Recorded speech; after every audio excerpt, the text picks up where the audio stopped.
Good afternoon, everyone. Namaskaram to all. So, welcome you all to 23rd Parva of Prabodhini webinar series. Before starting the webinar, let us seek the blessings of Lord Dhanvantari, and thus we will start with Dhanvantari Vandana.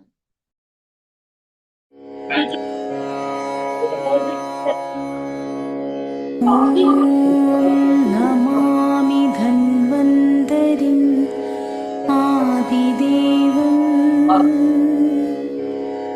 सुरासुरे वन्दित पादपद्मम् लोके जरारुकभयमृत्युनाशम् दादारमीशम् विविधौषधीना धन्वन्तरिं रमानाथम् सर्वरोगनिवारकम्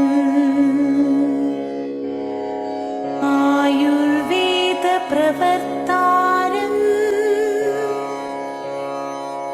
वन्दे पीयूषदायकम्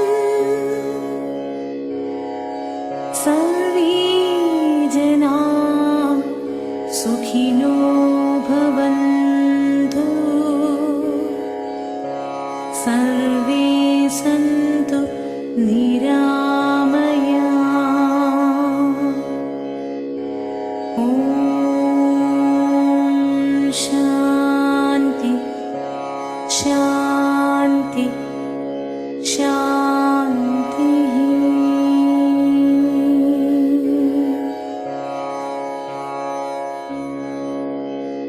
Om Dhanvantare Namaha. So, with all the blessings of Lord Dhanvantari, we are about to start the 23rd Parva of Prabodhini webinar series. And I, Dr. Preetimai Sahu, welcome you all to today's webinar session.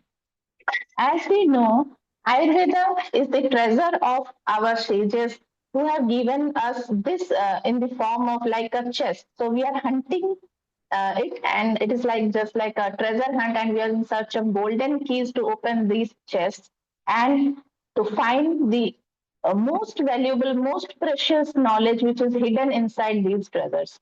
So to find all this, we need a guide, we need a teacher who can guide us and show us the path and enlighten us and give the perfect knowledge which we can use in our practical field.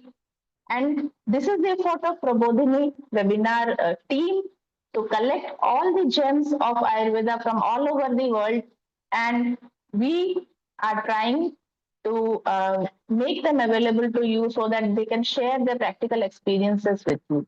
With this, or in our journey, our patrons who are with us are Dr. Shailendra Yadav, Chairman, JS Group, Dr. Sunita Yadav, ma'am, Director, JS Group, and the principals are of Shri Babu Singh, PG Ayurvedic Medical College, Dr. Manjunath NS. With all their blessings and all their support, we have created this platform, and we are running this platform. It is about 2 years. We are about to complete next month, and they all are with us with all their support, and we are glad that they provided us this platform. And the organizers of Prabodhini webinar are Dr. Niharanjan Mahanta, Associate Professor from Panchakarma Department, me, Dr. Preeti Mai Sahu, Associate Professor from Prakshikasa Department, Shri University, and Dr. Sheenas B.S., Assistant Professor from Panchakarma Department, Shri Babu Singh Ayurvedic Medical College and Hospital. And also today we have the Kaumarabhritya team with us. We have started this webinar series from 25th April 2023. It is almost going to complete 2 years. And now we have reached 23rd Parva of Prabodhini webinar series. And in our journey, so many eminent speakers, so many knowledgeable persons who accompanied us, who shared their knowledge with us. And today in our episode, we have Dr. Aziz Arbar again with us. We welcome you, sir, to this today's session. And I hope you remember us. We met before in the international conference Pranayu, So it was almost 2 to 3 years back. So we are very glad to have you, sir, again. Welcome you, sir. And I will just revise some rules and regulations before starting the scientific session.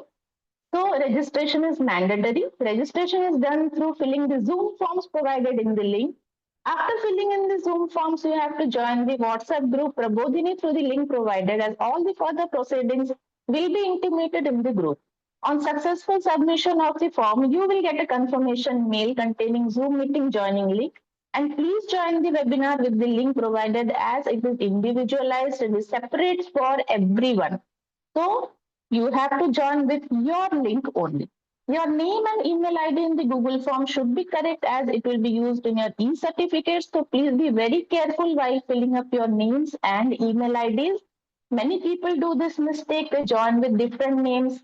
They register with different email IDs. So this creates problem while making your e-certificates. So please be very careful while filling this. E-certificates will be provided to all the participants attending the webinar more than 45 minutes, so attendance is compulsory. You will get your e-certificates through email ID registered with us within 7 days, and thus there is no need to share your email IDs during the webinar sessions. So please be very patient and please listen to sir what he is telling. Listen very carefully and attentively to him. And of course, we will be having at the end session. So please be prepared with your doubts and questions, so that session will be very interactive and you will be able to clear your doubts and you can interact with sir also. And after this, I will hand over the scientific session to Dr. Thulasi ma'am from Kaumarabhritya department. She is the assistant professor there. And I will request her to please introduce our guest speaker and welcome him for the scientific session. Yes, Dr. Tulsi ma'am, over to you. Thank you, ma'am. Good afternoon, everyone. Respected dignitaries, organizers, participants, a warm welcome to 23rd Parva of National Webinar Series Prabodhini, organized by Shri Babu Singh Ayurveda Medical College. Myself, Dr. Thulasi A, Assistant Professor, Department of Kaumarabhritya. I feel delighted to be the moderator of today's event. I hope this session will be a memorable experience for you all. Our webinar today will discuss about approach to anemia in children by Dr. Aziz Arbar sir, Professor and HOD, KAHER Shri BMK Ayurveda Mahavidyalaya and Hospital, Shahapur, Belgavi, and I feel privileged to give a brief introduction about sir. Dr. Aziz Arbar sir has done his undergraduation from Government Ayurveda College, Bangalore, and post-graduation in Kaumarabhritya from SDM Ayurveda College, Hassan. Apart from this, he also have diploma in life coaching and certificate in counseling children and adolescents, fellowship in Master of Health Professional Education. He is a member of panel of expert in NCIism and Rashtriya Ayurveda Vidyapeeth, and he was appointed as convener for designing PG transitional curriculum by NCIism. He has 19 years of clinical experience as Ayurveda pediatric practitioner with 19 years of UG teaching experience and 14 years of PG teaching experience. And he has guided over more than 38 PG scholars in MD thesis research work. Pediatric respiratory disorders, developmental disorders, newborn care, immunity, and immune disorders are some of his areas of specialty. He has 33 publications in national and international journals and has presented 42 research papers at various national and international conferences, and he is a reviewer of many UGC care listed journals. He has secured 2 international awards for Best Paper Presentation, and on 2019 he got Best Consultant Award by KAHER, and on 2024 he got National Award for Best Teacher in Kaumarabhritya by Ayurveda Teachers Association. He has given an irreplaceable contribution in the field of Ayurveda pediatrics, like establishing Swarna Prashana unit for the first time in country and initiated first of its kind outhouse newborn resuscitation training program for UG students and trained over 1,200 students since 2010. With due respect, on behalf of Kaumarabhritya department, I welcome you, sir. Over to you, sir. Thank you. Am I audible? Yes, sir.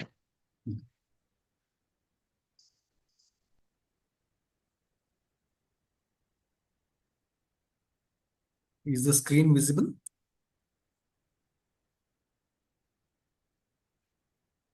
Yes, sir. Visible. So much.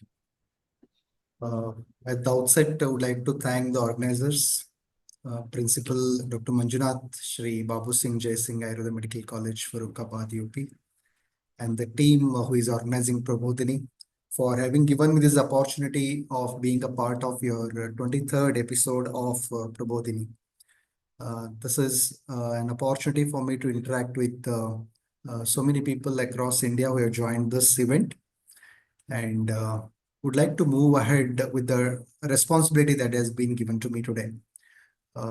Sir had asked me to talk on approach to anemia in children, and that's what we'll be discussing in the the time that's given to me. Right now, if we look into the time that has been changing or passing, probably the only diagnostic tool that we had all this time to diagnose anemia was this, right? We compare your status with the patient's status. At the end, you will know whether you are anemic or the patient is anemic. Right? So, and days have advanced, and now we go across, there are a lot of apps that have come up, we call them as heme apps. We don't know how truly they will be able to give you the status of anemia, but there are a lot of efforts that are being made for the ease, inconvenience of the people, right? And in this particular session that has been given to me, we shall not go too much into the basics of the Nidana Panchikas, etc. of the Pandu. You already know them. I'm sure most of the people who are attending this conference are above second year, and you already know them. And then you already know them from Rog Nidan, or you might have already studied that by your own interest. We shall discuss points, wherever that is required then and there when the opportunity gives us, when the presentation is going on. The objective at the end of the session will be that we'll be able to first understand a little bit of Pandu and about anemia. Then we shall try to understand, investigate, how do I investigate and how do I interpret that for my clinical purpose. And then if time permits, we shall go into the principles of management. What we shall do is we shall stop after 60 minutes of presentation, because anything beyond this is really boring. I'm sure nobody wants to have that punishment of listening to someone for more than the time that your brain allows you. Just to make it very clear to you, whatever I'm presenting today is basically, my way of understanding anemia. And if you think that you want to make any changes, after listening to this presentation, kindly cross-check with whatever the new messages that are getting out of this topic with your mentors, and only then you go ahead and make the concrete changes, right? And please understand that we are using the technology, and technology can give go away at any time. So if at all, if we disconnect, or if something unusual that goes across that's beyond our control, please stay back. We'll come back and connect, and then we shall start again. And request the moderator, just in case if I'm not being audible or if things are not clear, or if we lose the connection, please give me a call on my phone number so that we can reset and restart. Let's look back a little, let's go back to a few pages of history. I'm sure most of you heard about Gabriel Handel, and he was a French physician.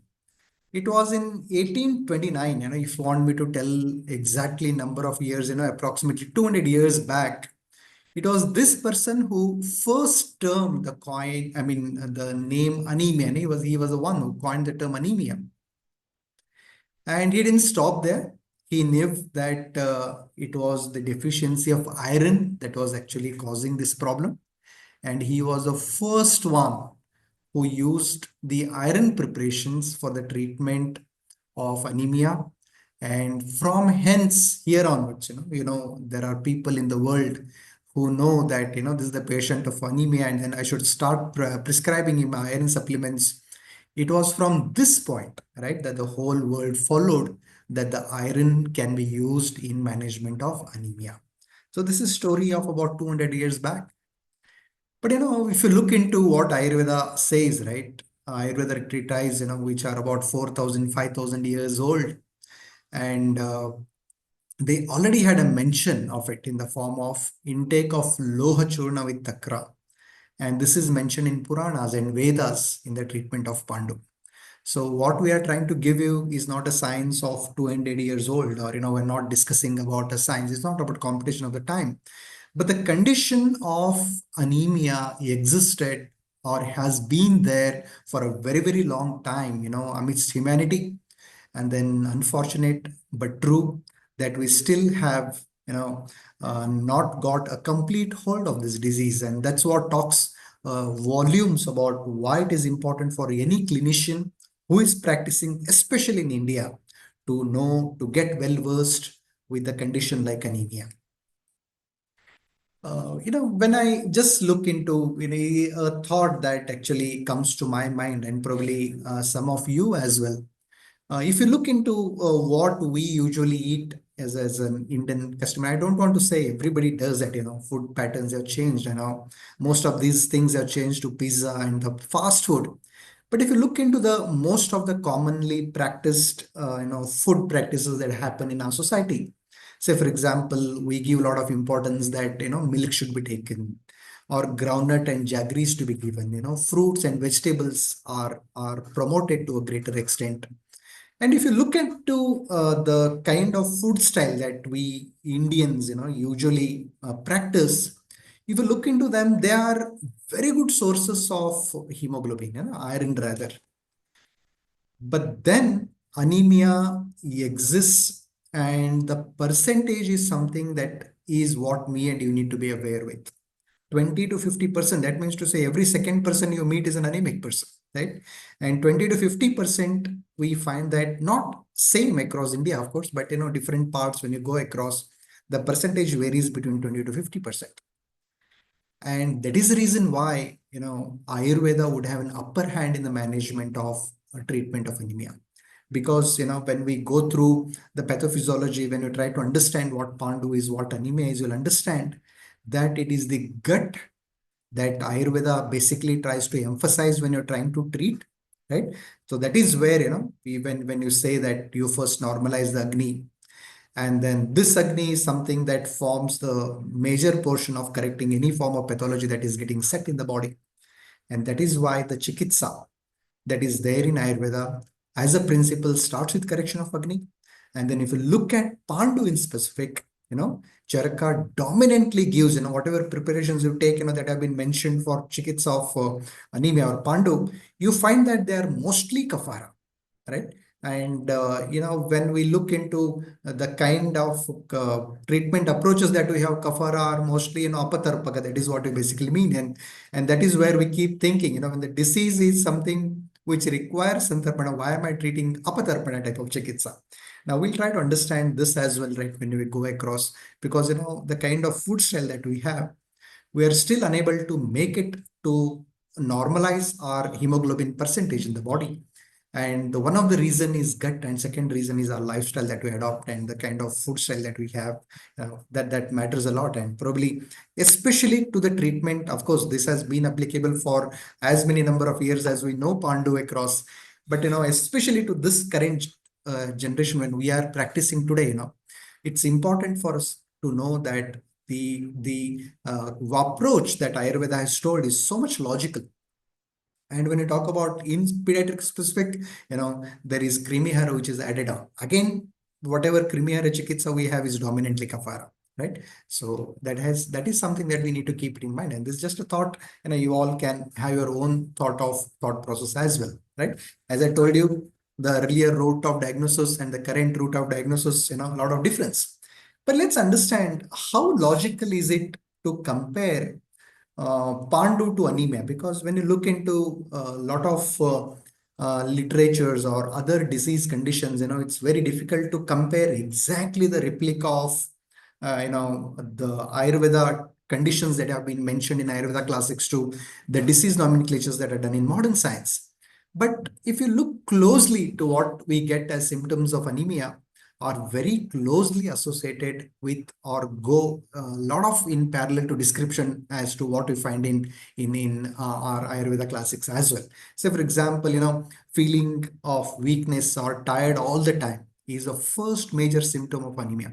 A lot of time you get patients, children or who come with one simple feeling, or they come and tell you that there is a lot of durbalata, I feel a lot of weakness in my body. And then, one of the reason could be that the patient is anemic. That's not the sole reason, but what I'm trying to get your attention is towards the topic of today.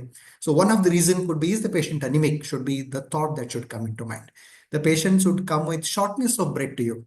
The patient says that I'm not able to, climb upstairs. I feel very much tired when I'm walking. I feel breathless. One of the reason could be anemia again. Now, another important thing that need to be kept in mind. There are this through, last thing, third thing, if you look into, whenever the patient comes to you and he has a increased susceptibility to be infected, parents tell you that, my child falls sick very often. One of the reason could be, anemia again, one other important thing that needs to be kept in mind. And then there are patients who come with cold hands or feet, what we call it as Padasada has been mentioned, not exact related to cold but similar kind of presentation. And then we know pallor, which comes as Alpraktata or Pandu. And then Paika eating is again a modified behavior that the patients exhibit, where we call it as Mrutbhakshana Ichha, where they have this particular desire to eat which are not edible. Right. So when the patient is brought to you with any of these symptoms, right, one of the thought that should be in mind is that, is this patient anemic? Because this is something that is prevailing in the country to a greater extent. And that is where me and you need to think of this in mind. Okay. Now, if you look into, Samprapti in general, there are two different forms of Samprapti that we get, when we read the Charaka's concept, where he talks about, one direct reference that where we get Panduta is Raktaksha. Patient is deficient in Rakta, and that is what directly correlates with Pandu and is diagnosed as Pandu. Second one is Rakta Poshaka Rasasya Pittena Kshapana, that the patient is having so much of Vruddhi in Pitta, maybe because of the food that he takes, or maybe because of the Dinacharya that he adopts, or whatever the Vihara that he does, If the Pitta is what you call increased to such an extent, what it does is it starts, indirectly, start hampering the Rakta, which is, whatever the portion of the rasa which is supposed to do the portion of Rakta, it starts combating it, it start, destroying it, and ultimately Raktaksha and the patient becomes Pandu. So we need to understand that there is not only one virtue that has been mentioned about Pandu Samprapti. There are two different virtues. Number one is where you have Raktaksha. Number two is that he has certain things in his body, maybe because of, whether they are imbibed from somewhere or they inculcated due to their food and lifestyle. They develop so much of a kind of negative factors in the body that starts destroying that particular factor that is supposed to nourish Rakta and make the patient healthier, or, bring to have a normal Rakta Dhatu. So these are the two virtues that we have when it comes to Samprapti. If we look into why exactly is Pandu happening? Now, I'm not going to go to every cause, right? But I just want to pick one or two, and you will understand that all the causes that have been mentioned are having the direct relation with Pitta. I'm talking about Kshara Sevan, I'm talking about Amla Sevan, I'm talking about Lavana Rasa. If you look into any of these symptoms that I have projected in the screen, of course, they are from the classics, and you can open up the shlokas and you'll understand that all these causes that have been mentioned are dominantly having Pitta increasing capability, right? They increase Pitta in the body. And what happens here? You know that Pitta is known to bring in Chitilarahu. So whenever Pitta is increased in any particular dhatu, Now, what happens is that particular dhatu undergoes shitilata. And when so much of shitilata is happening, that results in loss of ojas. Now, how do you know that? You know that if you look at varna, if you look at bala of the patient, if you look at sneha of the patient, all of them are ultimately decreasing because of this action of pitta. And that is the reason you find those ojakshaya lakshanas, when you look at the patient. And such person will have alparakta and medas with debilitated indriyas, discolored skin. When I say discolored skin, acharyas basically are talking about a skin that looks pale or pale yellow or pale green. That is the color representation that are told how we clinically diagnose them. And there are a few reasons that have been already told, right? The dietetic factors or like Shara, Amla, and the Pitta, which gets vitiated from all these causes. So Pitta is now increased because of the kind of food or, the lifestyle they adopt. And this increased Pitta is now thrown across the circulation by Vayu. And then this goes and lodges in Mamsa Dhatu.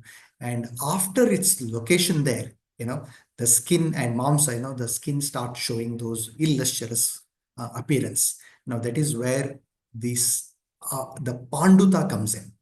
Now there are two reasons that have been told in specific to the children. Say, for example, now whenever the child is supposed to be weaned off and is not weaned in time, he's predominantly put on milk without weaning, he gets pandu. Very true, right? And then Daurgandhya type of milk, again, Pittaja type of milk, that also causes pandu in Kamala in children. Right. So Pandu Roga is basically taking us by the name Panduta, Pandu, right? So the pale color is what basically is making you look or the disease, right? So there are a lot of what you call the synonyms here have been used a lot, but understand that whenever you go across some of these paryayas, they are basically talking about Pandu, right? Pandu, Kamala, Paniki. Of course, many of these diseases are also independent load, but we got to understand as per the context, right? So these are some of the paryayas that have been used. Now, what has to be understood is whenever Pandu is being, is taking up with Samprapti and causing disease, there are 5 clinical varieties that me and you will get.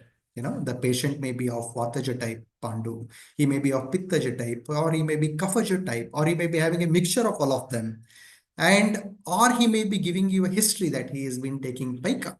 And that kind of what do you call, that too, right? Mrudbhakshanjanya Pandu in itself is having what do you call, based on the kind of vitiated pica that it takes in, right? So it ultimately causes the rukshita of the srotas, causing the blockage, and that causes the Pandu. So Mrudbhakshanjanya Pandu is the 5th variety. So when we look into the clinical history, we got to understand this, right? So this is where, but how do I know who belongs to which type of Pandu? So let us take Pandu is going to be common, right? Now, whenever he is having pale bluish skin, his skin is definitely pale, but there is a bluish tinge along with it. And he complains of a lot of pain, or he has history of constipated bowel, right? Now, we understand that this is taking me towards Vataja Pandu.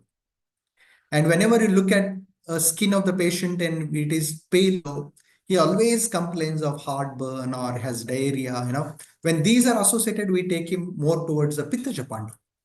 And when the skin color is pale yellow and he's constantly complaining, he has a respiratory disturbance, he has Shwasa, Kasa associated, this will take us more towards a Kaphaja Pandu.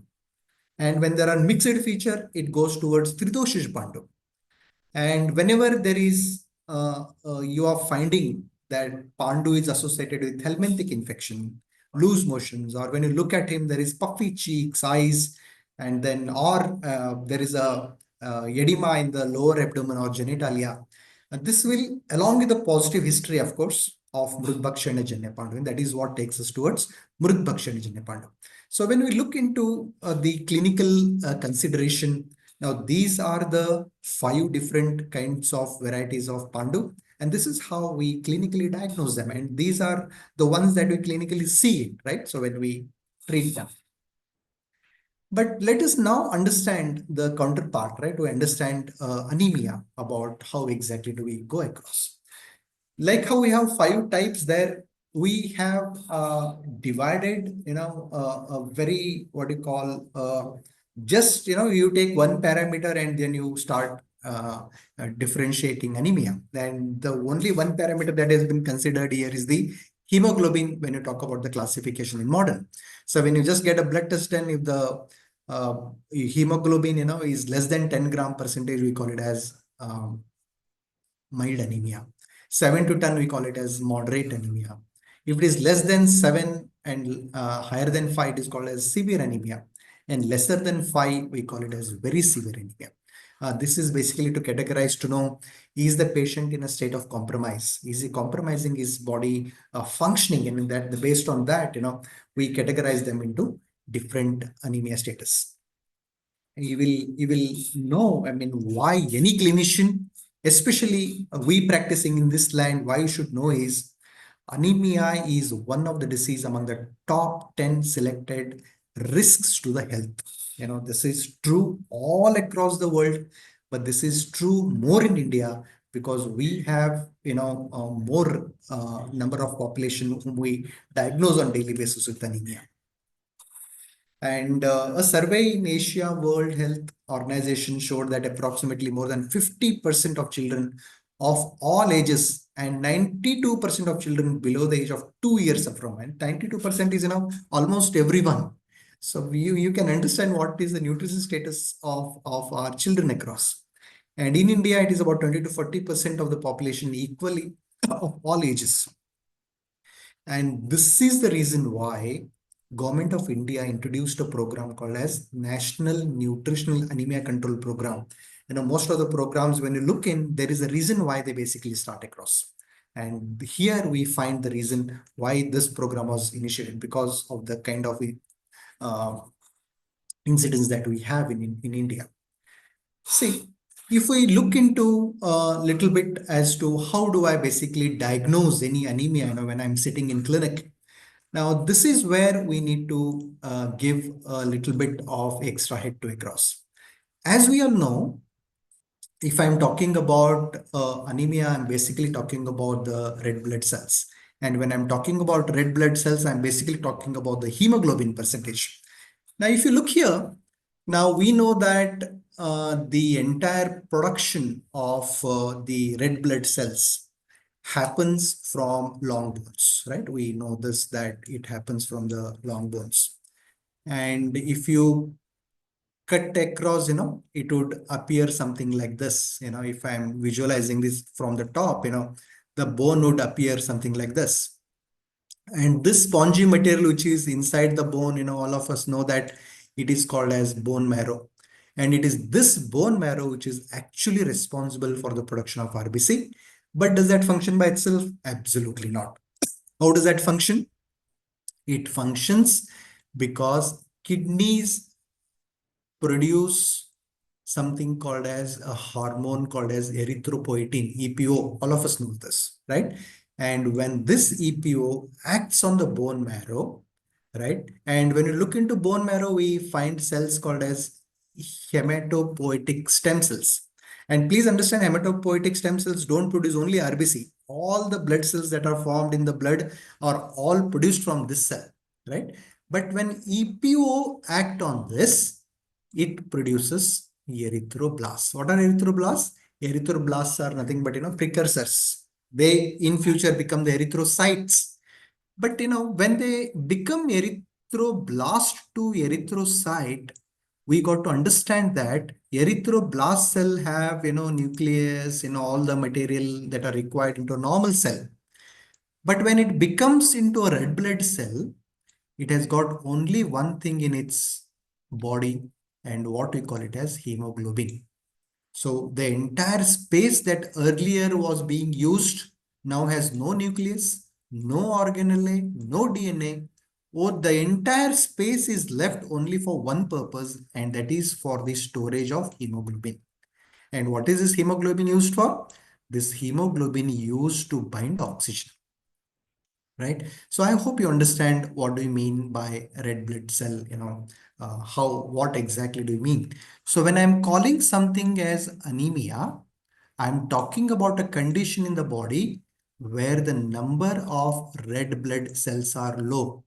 And whenever I am using the word number of red blood cells are low, I'm actually also directing to tell that the percentage of hemoglobin is also low, right? So they are interconnected. As you understand, the only thing that is there in the red blood cells is the hemoglobin. So when there are no RBCs, there is no hemoglobin.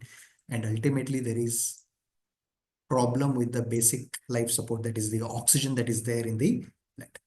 Now, whenever these RBCs are formed from the hematopoietic cells, erythrocytes that are formed, they are released into the circulation.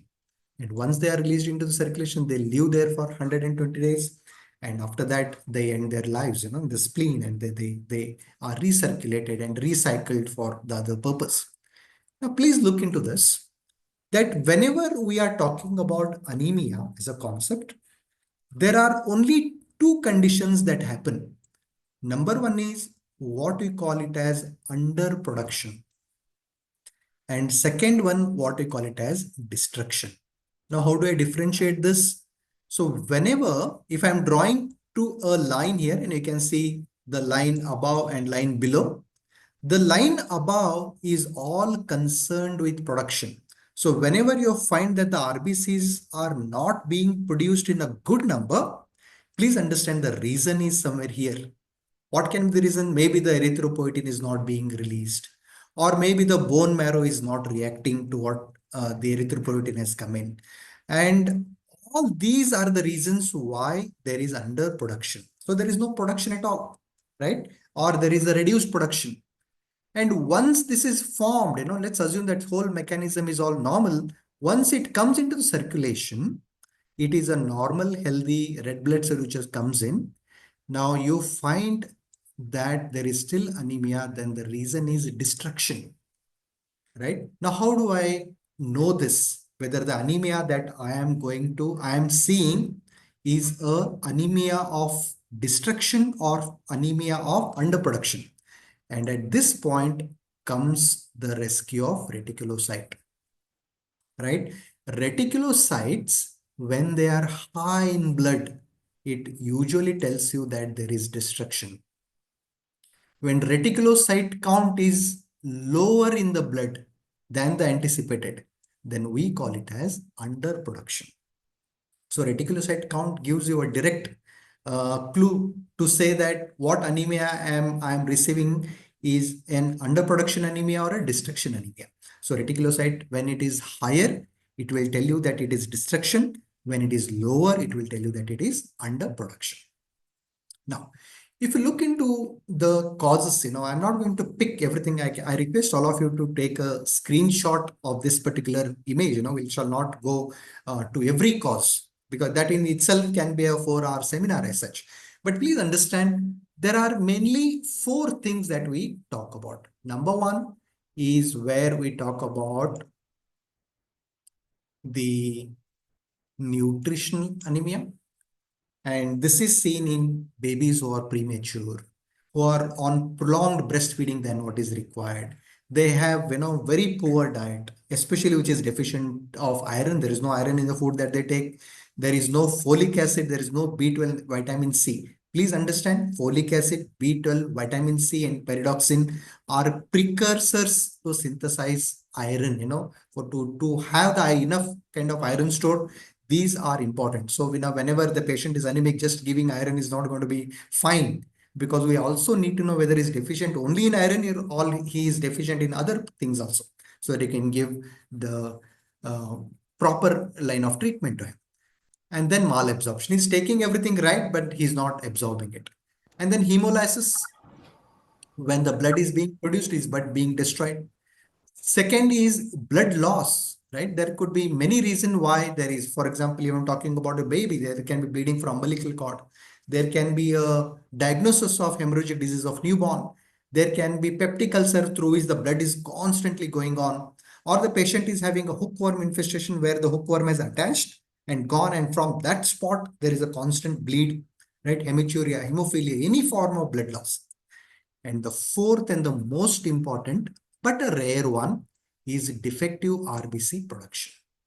And this can be, you might have, I'm sure you might have heard of the aplastic anemia. You might have heard about leukemia. You might have heard about, um, different types of RBC which have a different shape, where the RBCs are not being produced properly and therefore they are being destroyed, right? So these are the major causes of anemia when you talk about childhood and infancy.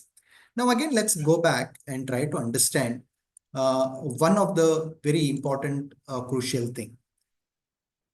We talked about reticulocyte count, but the percentage that is minimum required is 3%. Whenever the reticulocyte count is less than 3%, okay, we call it as underproduction. And when the report says that the reticulocyte count is more than 3%, we categorize them into destruction. This we just saw. What I missed was telling you the 3%.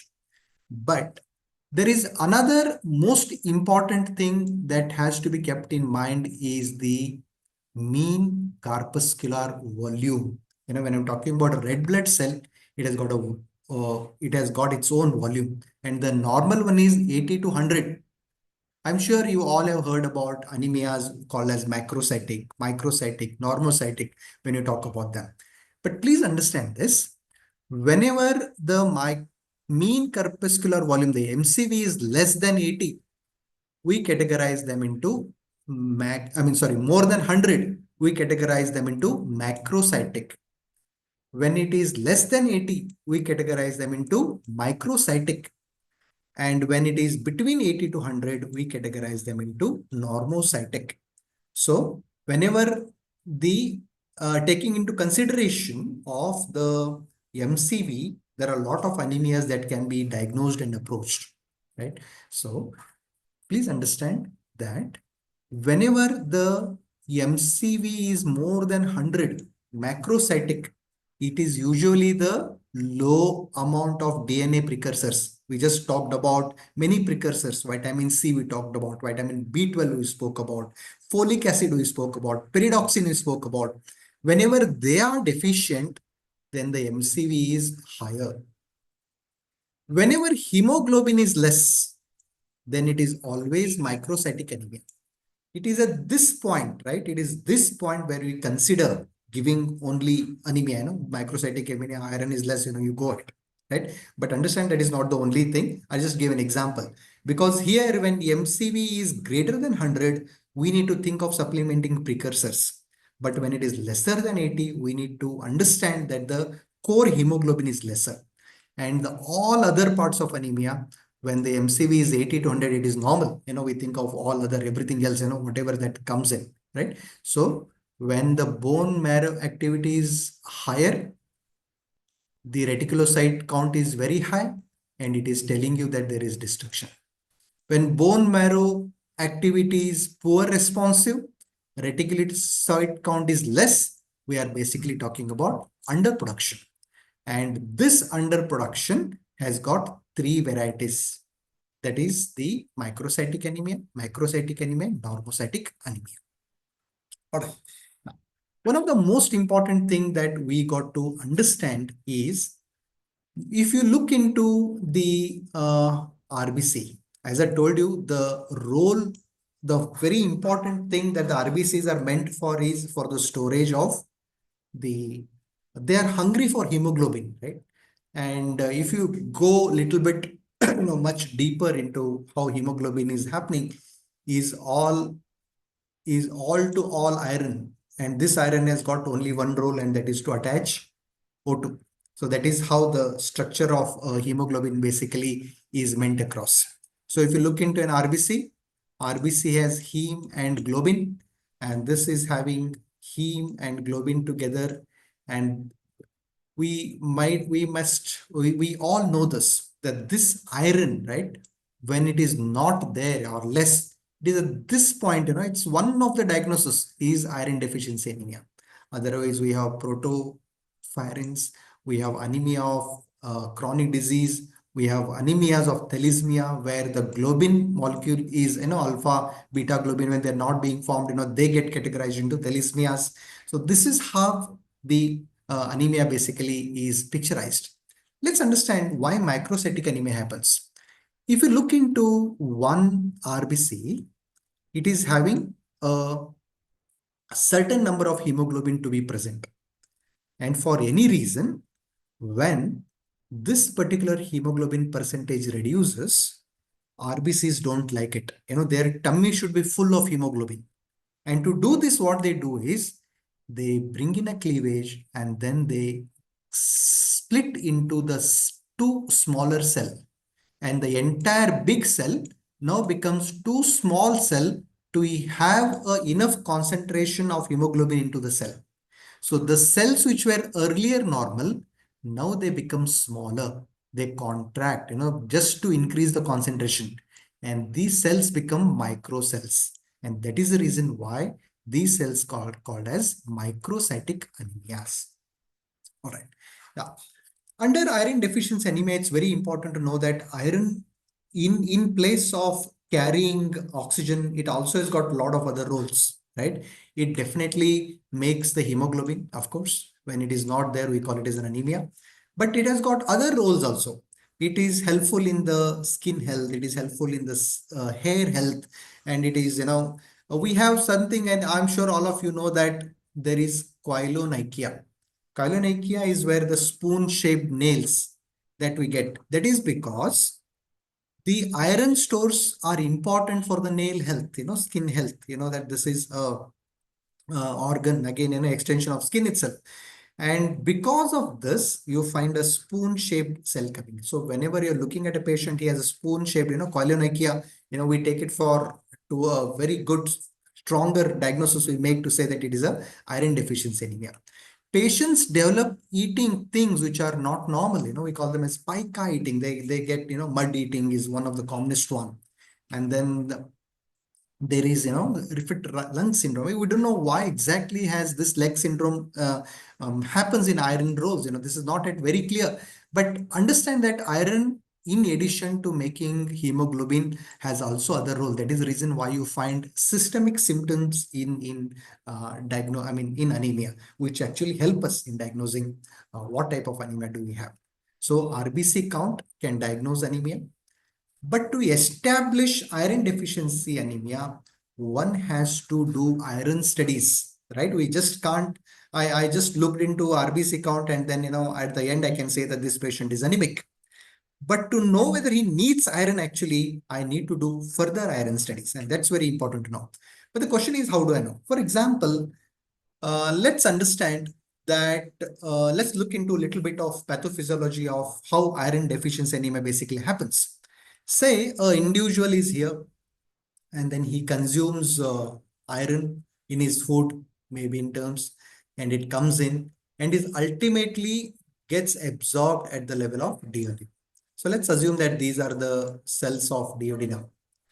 And when the iron gets inside the circulation, it first gets attached with transferrin. So iron is not free. The moment iron is absorbed from the food, once it passes through the duodenum, it gets attached with transferrin. And this is in addition to circulating in the blood. The main storage of iron happens in the liver. All of us know this. And am I going fine? Is everything clear? Is my audio, visual all going fine?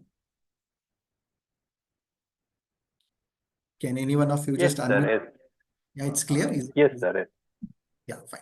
Thank you so much. So here we look into, this is one of the difficulties of online mode, right? We don't know how many of you are basically able to get me. So if you're finding any difficulty, please pause me and stop and let me know.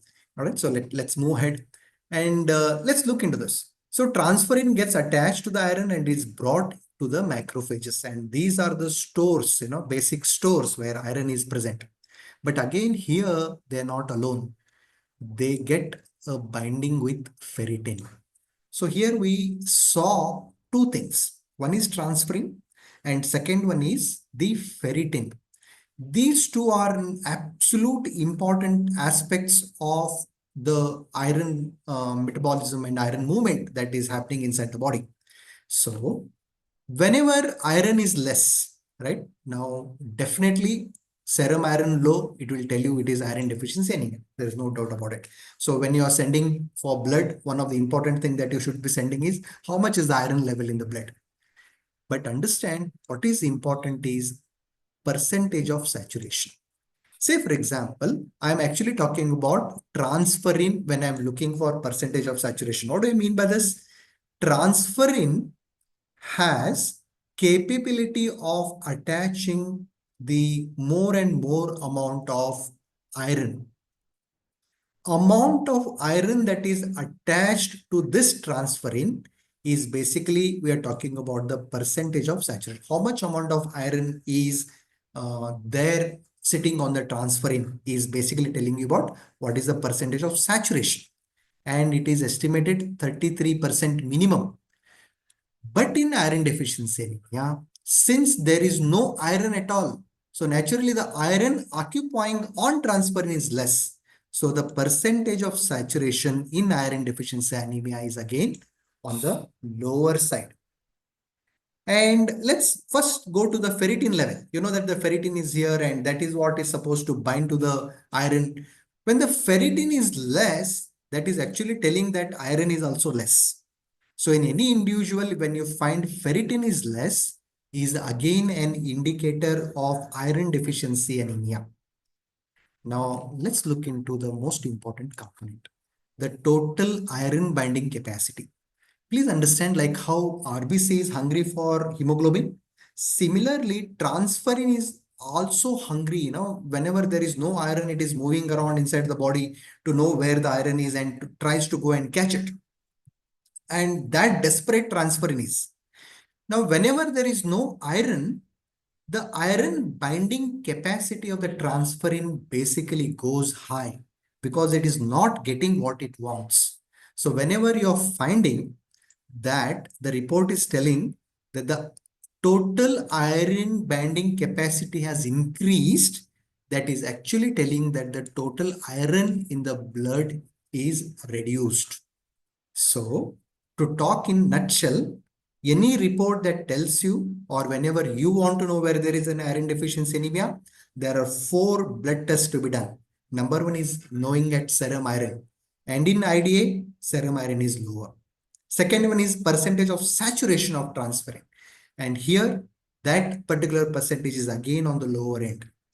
Total iron binding capacity is high in iron deficiency anemia and ferritin level is low in iron deficiency anemia. So we need to understand, to know the pathophysiology, we need to understand the 4 different components. But please understand here that now I know that there is iron deficiency, but I do not know why there is iron deficiency. And to know this, we know that there are 4 important factors where iron deficiency can happen. Number 1, there can be a lower intake. Say, for example, infants, they are completely on breast milk, and that is not a potent source of iron. So infants, you find, at some phase, you also find physiological anemia, and infants as well as in older children. And that is because of the lower intake.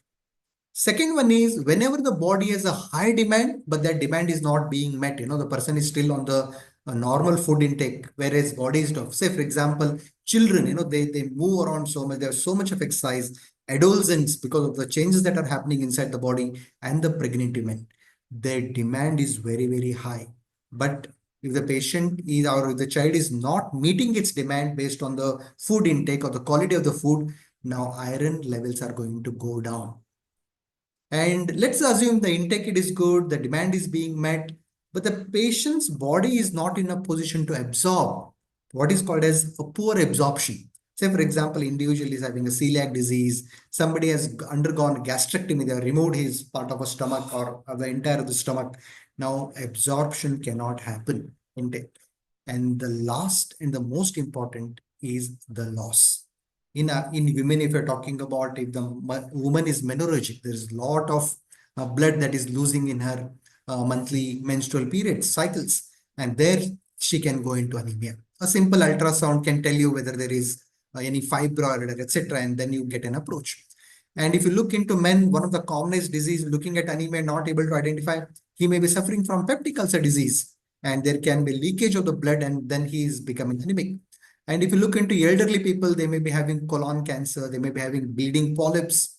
And what you just need to do is send a stool for test for occult blood, and you know that the patient is having bleeding in the colons, and you need to rule out. Just pass a tube and with the camera inside the stomach, and then find out where the stomachs are fine, or you can also do a colonoscopy by entering through the anus and the rectum, and then find out if there is any colon cancer or a polyp. And these are the way you approach to diagnose, especially in elderly people, if there is if you're unable to yet find a cause for iron deficiency anemia.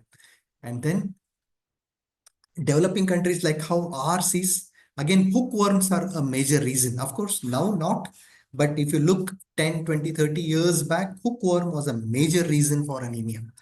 And the biggest problem of hookworms is they do thrive on the human blood, but from the point where they release, that point starts bleeding, right? So there is a lot of loss of blood. So there are 4 reasons. Now, whenever you have already diagnosed that it is iron deficiency anemia, now you need to know, how do I help the patient? You need to take again, start taking from the history. How is the intake? How easy meeting your demand? Is there any malabsorption issue? Is any loss that is happening inside the body? Now, all these 4 points to be addressed, and that has to be identified. Unless you do not know the cause, you cannot treat anemia. Please make it a note and kindly use this in a practice.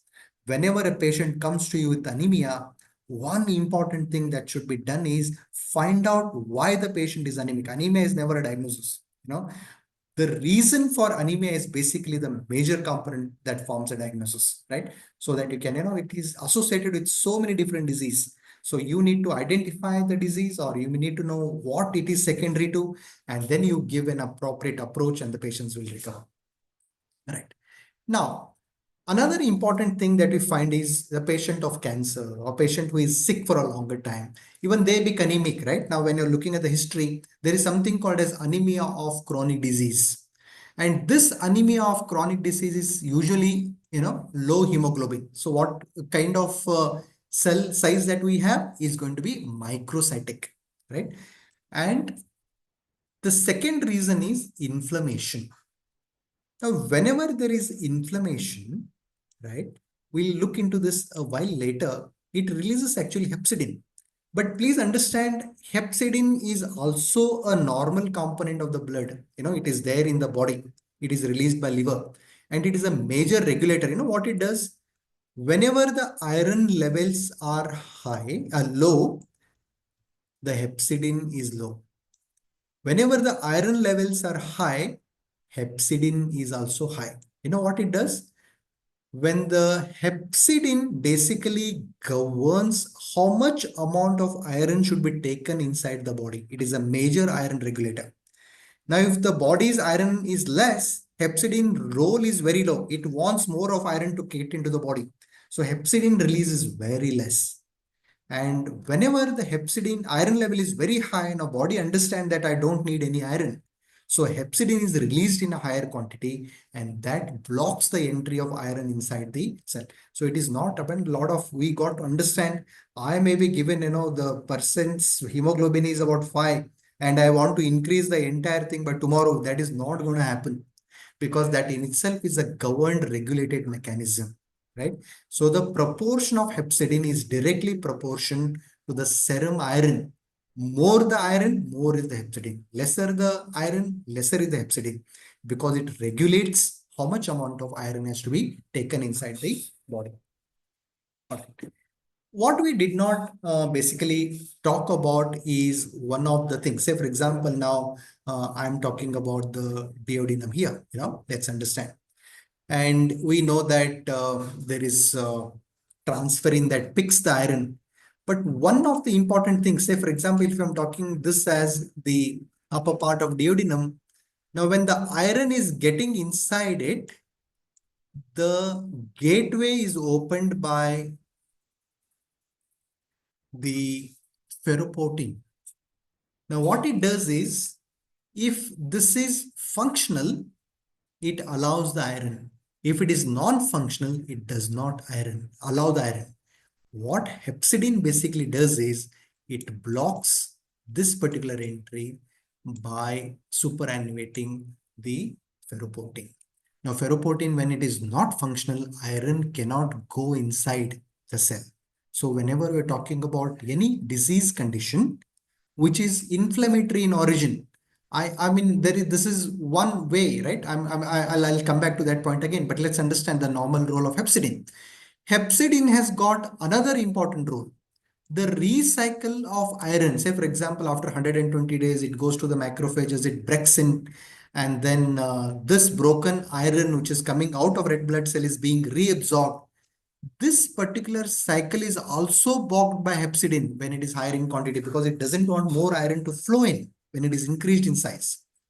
So what we got to understand is the hepcidin, which is released when the iron levels are high, but is also released as a mechanism secondary to inflammation. Whenever there are inflammation, maybe because of an infection, maybe because of cancer, or maybe because of autoimmune diseases, the inflammation that sets in releases cytokines, and this cytokine basically releases hepcidin. And this is not a normal mechanism. This is not a normal governing mechanism. Hepcidin released because of any form of inflammation, but it does the same role. It decreases the absorption, it decreases the recycling. So ultimately what happens? Iron is reduced, hemoglobin is reduced, anemia is setting, and this type of anemia is microcytic anemia. What we got to understand here is iron is a place, where bacteria thrive on the iron to grow. And the body doesn't want this to happen. That is the reason why a second mechanism is being put forth. Inflammation, cytokines releasing hepcidin is because of this, let the iron not be there so that the bacteria does not thrive. That is how the whole mechanism is made inside the body. But then sometimes it goes against what is required. And in the longer standing diseases, that the patient becomes anemic because of the release of hepcidin as a secondary mechanism of inflammation. Right? So when we look into the diagnosis, now we already know a little bit of approach of how do we go ahead with the diagnosis. Now, time I know is already 4, so I'll quickly wind up with the diagnostic approach here. So diagnostic approach to anemia, most children with anemia are asymptomatic, and this is the unfortunate part, and have an abnormal hemoglobin or hematocrit level, and that you find only on routine screening. Maybe the patient had a fever, you went for a CBC, and suddenly you found that the hemoglobin is less, because most of the children are asymptomatic. That is the reason, right? We say it is an iceberg. What is seen is very less, and what is unseen is too much when it talks about anemia. And symptoms at this particular level is there may not be any signs and symptoms in mild anemia. But when you look into a dietary history, what the patient is, that is the reason why diet history is something very important, right? So kindly do not overlook at it. You need to dig out, as much as the patient gives in. And whenever he gives a clue saying that the iron, folic acid, and malnutrition component is too much in the kind of food that he's taking, then you can say that he may be going towards anemia also in associated what he has come for. Then moderate to severe anemia, there may be weakness, lethargy, fatigue, or the patient may be having palpitation, shortness of breath, especially when he is exercising, where he starts showing those signs. And very rarely, but he may be showing the symptoms of cardiac failure as well. Oxygen is not there. And signs is the general signs of pallor, of conjunctiva, mucosa, nail bed. He now starts showing up on his body surface. There is tachycardia because the heart has to pump more amount of blood to meet the need of oxygen. And that's why there is tachycardia. There is a bounding pulse because the heart is beating that rapidly. There can be cardiomegaly and systolic murmur. Please understand, this is something that is very common in children. A child comes to you, you are finding murmur, you may be sending him to a cardiologist. First rule out is the anemic, because anemia is one which is associated with murmur, especially because of the functioning that happens there, heart rate that increases, and the compromise that is happening, cardiomegaly that is happening, and that particular initial dilatation is causing the systolic murmur. Now, we should know that the features of congestive heart failure may be present in more severe anemia. And what you find here is, need to know is, whenever the patient is severely into anemia, heart needs oxygen. And when there is nothing like that left, he would go into congestive heart failure. So you should be knowing that the patient may be showing heart signs, but the reason could be severe anemia. So you need to take care of the hemoglobin in the iron. There are few specific signs are also associated in particular to types of anemia. Say, for example, chylomicronemia. You know that the patient may be suggestive of iron deficiency anemia. Patient is having jaundice and anemia, and it is kind of hemolytic anemia. Patient is having hepatosplenomegaly associated with anemia. The patient may be a case of thalassemia or leukemia. And the patient may be having bone marrow deformity. There is flat nasal, there is flatness on the in the chest bone. Now, in thalassemia and other congenital anomalies, you will find them. Excessive bruising or hemarthrosis, you find a lot of bleeding across. It indicates bleeding or coagulation disorder.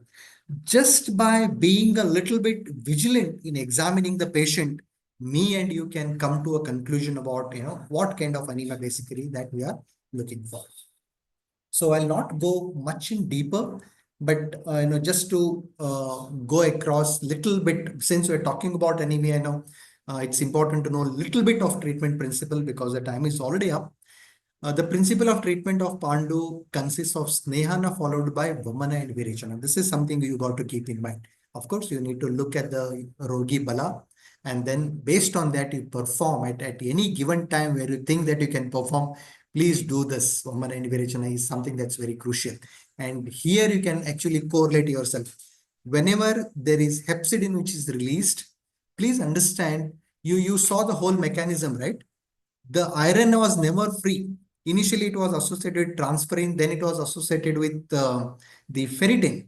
The reason why iron is never free is whenever the iron is free, this is a very dangerous iron because it starts taking electrons from different parts of the body, and that is what causes free radical injury. And to prevent that, right now, you understand the kind of damage that the body is having. I know whenever there is protein deficiency or whenever there is iron deficiency or whenever there is other precursor deficiency. Now, that is the reason why Vamana and Virechana, which can prevent from free radical injury and then bring back the body into normal functioning, normal absorption. That is where Vamana Virechana can basically act. So use of Satmya diet, especially that consists of, there we get a direct reference. We talk about rice, wheat, and meat soups, which are again direct sources of iron. And then Panchagavas, or any one of them, and then Mahatiktaka or Kalyanika Grita are best for Sneha. If you're thinking that I should go ahead for Oman Virachan, you use any one of them, Mahatiktaka Grita or Kalyanika Grita or any of the Panchagavya Gritas, you can take them and pick them and do for Sneha. And Swedana is of course contraindicated because it's already a Pittaja Vyadhi, but whenever you're doing, you need to do it in a very milder form, right? So you can ask the patient to take a hot water bath. You can, but that's how simple Swedanas can be done. And then various Manduras or Loha preparations are already educated, they are there. And then the Kashayas of Trifala, Guduchi, Vasa, Tikta, these are the ones that have been told. If you look into them, Trifala, Guduchi, Vasa, Tikta, Bhuni, all of them are Kafanasha, right? So when you look into them, you need to understand how the approach basically that forms in Ayurveda, right? So especially if it is Mrut Bhakshan Pandu, then again Vaman Virachan has been told. And then folic acid is given to children kept on goat's milk, right? And vitamin C is necessary. So you need to understand each one of them. So there are both Shodhana and Shamana that go in hand. But I don't want to go much deeper at this point because it will be boring for you also to listen to this point. So I'll stop here. If at all some question comes in, we shall take up and discuss wherever it's necessary. So with the permission of the organizer, can I stop here? I have elaborated in more concentration to approach towards diagnosis rather than treatment so that, we can effectively treat. I know all of you are experts in treating, but once you know how to diagnose and treat, that would be of a more importance. Yeah. So over to the organizer. Thank you for this opportunity.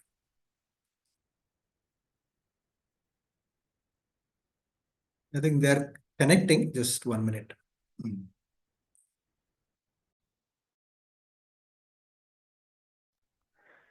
Sorry for the inconvenience. We are done with the session. There are no questions from the. I think okay, sir. Okay, I think Maybe you can anyone have conclude. cleared all the doubts. They are your wonderful session. Thank you so much, sir. Okay, so can wind up, sir, with our vote of thanks. Okay. Yeah. So actually, okay, sir. So first of all, I will like to thank our respected chairman, sir, Shri Babu Singh Ayurveda College, Dr. Shailendra Yadav, sir. So and also Dr. Sunita ma'am, Shri Babu Singh Ayurveda College. So they will this inspiration and all this support for the Prabodhini webinar series up to here. So next, I would like to thank our respected principal, sir, Dr. Manjunath NS. He's giving more inspiration and more encouragement for this program. So thank you so much, sir. So next, I would like to thank our respected speaker, Dr. Aziz Arbar, sir. Actually, we met already in Pranayu International webinar previously. And again, sir came in a limited time, sir agreed and came for the session and make us a wonderful session here. Thank you so much, sir, for your valuable time and your great presentation. Also, I would like to thank all the department from the Kaumara department people. They will also give much more support to this program. Thank you so much. Also, I would like to thank all the teaching faculties from all the departments and all the students. And finally, I will like to thank all the delegates because they are the main